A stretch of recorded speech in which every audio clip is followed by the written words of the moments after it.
Hey, Boaz here with Next Pittsburgh. We've got another installment of Yinzer Backstage Pass. Right now, I am on an escalator, and we are going to the very top of the U.S. Steel Tower. I think you're going to be pretty surprised by what we find up here. And to tell us all about what's going on all throughout this building, we've got Tom Harrington. Tom, what is your position here? I'm the general manager of the building. And we've got Ramona, who's playing it cool. Ramona, what do you do here? I'm the property manager. And so where are we right now? It looks like we've entered some sort of 70s era airport. It is the heliport of the building. This was operational from 1971 till 91. It was used heavily by U.S. Steel and Rockwell International when they were headquartered here in the building. Well, let's walk over to this control panel so we can pretend we're operating some helicopters or something. And you've been working at this building for quite a while, right? I have. I was started here in 1979, the end of 79, left in 85, came back in late 91, I should say. So I was here when helicopters were taking off, and it's pretty cool to be on the plaza and seeing a helicopter just skim off the edge of the building and take off. They always approached from that side, always went out to the south due to wind. And this gave them the information of what the wind direction was, what the wind speeds were. None of this is functional at this point. Every helicopter pilot that came here was specially trained to land on top of high-rise buildings.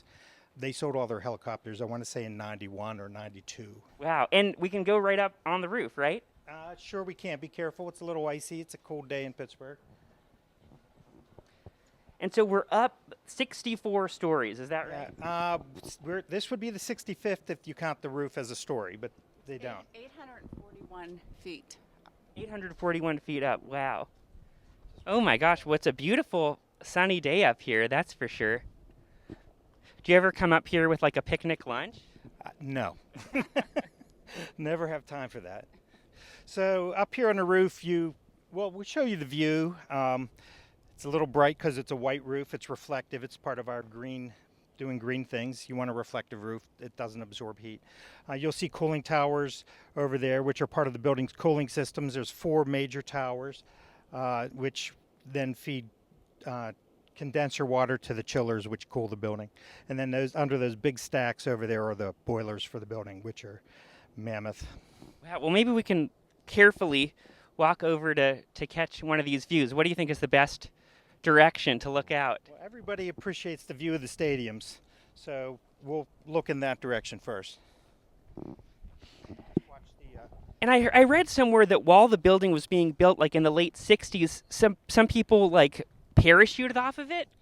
Actually, that happened in the 80s, is my understanding. It was during a period when I wasn't here, but it's because you left and then suddenly I left and scooted. But my understanding, I think it was during a marathon or something like that, and they dressed up as a film crew for one of the TV stations, and they were base jumpers. And the one guy was filming it, and the other guy base jumped off.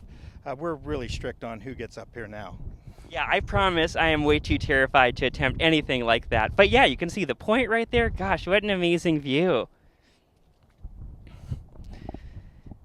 You were showing us around a little bit earlier, and it is really like a city down there, just because when it's full, how many people are in this building? The building has a capacity of roughly 10,000 people.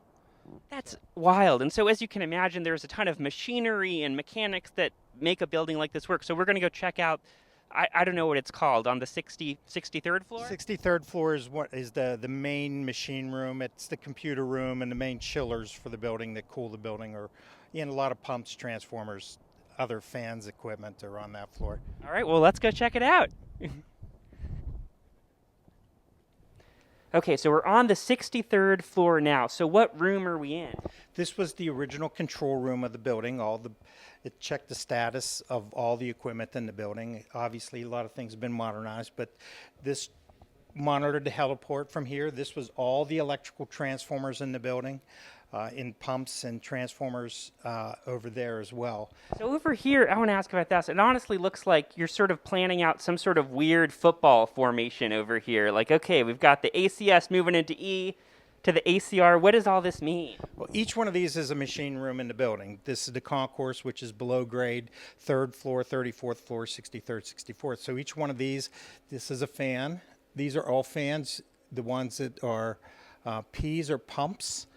So it depends on what machine room. When this was the original building, these lit up and told you the status of the equipment. Now everything is on computers, obviously, and if you pan around, you'll see there's various systems that are monitored just to operate the building and make sure it's comfortable. How big is your facilities team? Because there are so many bits and pieces, to sort of keep track of. Here behind you, I see like, okay, we've got to address some bad wiring, a circuit on the 63rd floor. It seems like it must be never ending. Well, we have 3 electricians full-time in the building. We have 20 engineers that maintain the building. We have a locksmith, carpenter. We have security, obviously. We have 3 full-time elevator mechanics in the building. Housekeeping, I couldn't even tell you, 45 housekeepers. Who am I missing, Ramona? O&M. John. Yeah. It's a large staff, just needless to say. I'm sure I'm forgetting somebody. And so here you're talking about all this machinery over here. This is where we are, the 63rd floor. And so all that machinery is just right out this hallway? It is, that's correct. So we'll take a walk around and show you that. Okay, let's go check it out. Now here, I guess you have the heliport fire pump control. When it was an active of heliport, we could, if a helicopter wrecked, which none ever did, you could put fire suppression from here, from up on the roof, and from down in the security command center. They all had the same controls. They could all watch it on camera, and if something happened, fortunately never did, they could hit a button and it could pump foam all over the roof. Wow, gosh, that is wild. Okay, do I go through this door over here? That is correct. Go ahead, Annie. We've got Annie behind the camera today. And we're, heading into this fancy area full of giant blue, I don't even know what it is, venting? The blue, anything blue like that is a fan. So ACS, that's a supply fan, 35th floor. That happens to supply the 62nd floor HVAC. And so is this just sort of heating and cooling the building, basically? 1/4 of the building is fed from this floor, and some of the fans are above us on the 64th floor as well. And then there's 34th floor feeds the middle portions of the building, and the 3rd floor machine room feeds the lower 1/4 of the building. Wow, it is, just insane to think about all it takes to sort of support 10,000 people working in this building. Well, yeah, it's a small city and a lot to maintain. This is why, you don't sleep at night, probably, Tom. I sleep fine. So these are the pumps that circulate the water that go through the machines that then go down to the fans that then heat or cool the building as needed. Behind you is one of the main chillers of the building. This here is a 3,500 ton chiller. It runs on from the big yellow box is the motor. That's a 3,500 horsepower water-cooled motor. It runs on 11,500 volts. And that's what's keeping all the UPMC vaccines cold. They don't do that here, but it is what cools the whole building. This one machine could do the entire building, and there's 2 of that size and a smaller 1,500 ton machine. So U.S. Steel built it like a steel mill with a lot of redundancy and kind of an industrial infrastructure mentality. Everything is built stronger and bigger than you would see in most buildings. And so we've gone down a couple floors. Now we're on the 28th floor, and this space is clearly sort of going through something right now. It's under construction, right? We are building out a tenant amenity center on the 27th and 28th floors. We cut out the floors you can see behind or in front of us and put in what I call the $1 million stairwell because we had to remove a lot of structural steel to build this. But this floor, on this particular floor, is the main game room, which will have pool tables, ping pong, foosball, all the things that people want. I love the green wall, which we just installed this past week. Everything's still under construction here. There's meeting rooms on this floor. On the floor below, there's the library, the quiet area. And then on the other side from the reception is the bar, the loud area. So we actually are building a bar and meeting areas, gaming areas up here. Gotcha. And and probably part of that, these added amenities, is because it's a weird time with the pandemic. People are sort of figuring out, are we working from home or are we working from the office? And I'm sure you've sort of seen that play out. Oh, absolutely, absolutely. So we're on the rebound. The good news that we're on the other side of COVID, we hope. And tenants are coming back, but we want to give them a reason to come back and a reason to move to the building if you're not here. And then on the 35th floor, we built a whole conference center, which also has a lounge, 150-person training room and board room, and some people seem to like the phone booth rooms, we call them, but they're really just little glass rooms where you could sit with 1 or 2 people. You could call them Zoom rooms. That's probably really what they are, Zoom rooms. Okay, well, if you need an office, you need to have an event, you can come down to the U.S. Steel building, and there's still a little more to see. We're in the middle of the building, and now we're going to go all the way to the bottom, right? Correct. Okay, let's go down. And so now we're underground. We're in one of the basements, one of the parking levels. We are on P3, the lowest level of the building, slab. We are in the locksmith shop. The building has a full-time locksmith to deal with tenants keying and whatever needs in that kind of area. And Do you have a sense of how many doors are in this building? I have no idea. That's a really trick question. I don't know. I wonder if our locksmith would know. Ramona, any guesses? No. I have no There's idea 11,000 either. windows, but we have wow. no idea how many doors. Okay, how many floors are there? 64 stories plus the roof, so it's 800. 64. There must be like at least 50 doors a floor, right?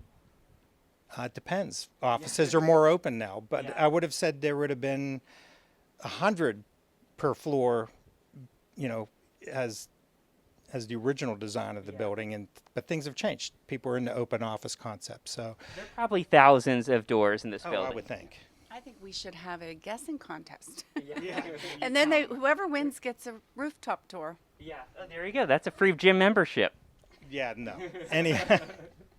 Oh, well, this is incredible. I mean, just to see all the tools. Can I just open one of these up?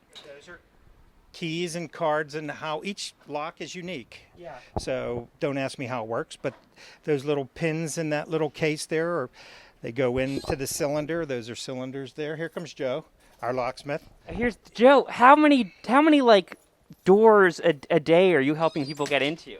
It varies. There's a broken key upstairs now. I can go run and fix it. It seems like it must never be over. No, it's never over. Okay, here's my question. Something broke. Here's my question. Do you have a guess? How many doors or locks do you think are in this building? 4,000, 5,000. Pretty good guess, I think. Gosh, no wonder you're so busy. This week is to count 'em. This is going to be your style of the jelly Keep bean this going, contest. I'll be able to tell you right off the computer Yeah. and make every key off the computer. That's my goal someday in life here. Wow. C's good. Some is steel. Everything's working together. Very nice. Well, you heard it from Joe. U.S. Steel is looking to the future, more technologies, more impressive mechanics. So thanks so much for the tour, everyone. And next time you look up at the U.S. Steel Tower, you can say that you've been inside, vicariously through us.